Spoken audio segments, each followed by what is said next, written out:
Eala sends Katie Boulter message after shock retirement in Hong Kong clash.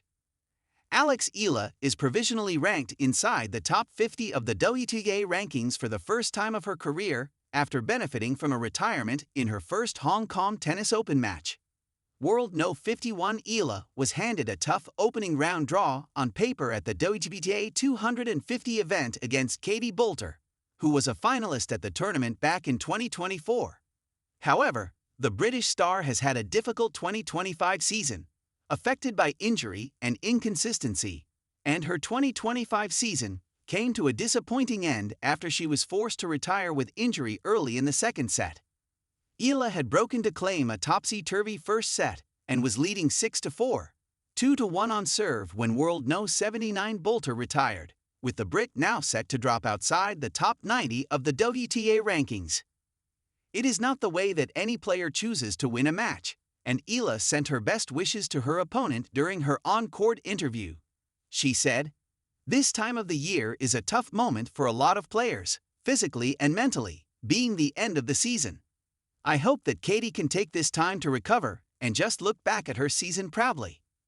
Coming into Hong Kong, Eala was at her career-high ranking of 51st in the world and was level on points with World No. 50 Anastasia Potapova, with both women holding 1,131 points in the WTA rankings. However, by progressing to the second round, the 20-year-old has moved to 1,143 points in the WTA Live rankings and has provisionally moved to World No. 50.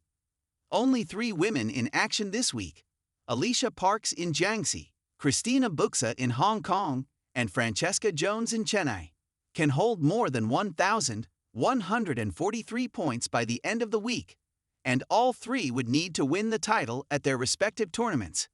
That means that Eala is within touching distance of yet another major breakthrough during what has been a landmark 2025 campaign, though she could boost her hopes further by reaching the quarterfinal. Victory in the second round would see her move to 1,167 points, but the Filipina is an underdog in her next match against third seed Victoria Moko, another star who has soared up the WTA rankings in 2025. Mboko initially struggled after her triumph at the Canadian Open in August. However, she returned to winning ways with a run to the quarterfinal of the Pan-Pacific Open last week and rallied from a set down to beat Talia Gibson on Tuesday. It will be the first tour-level meeting between the two rising stars, with the winner then facing 6th seed Anna Kalinskaya or Zhang Shuai in the last 8.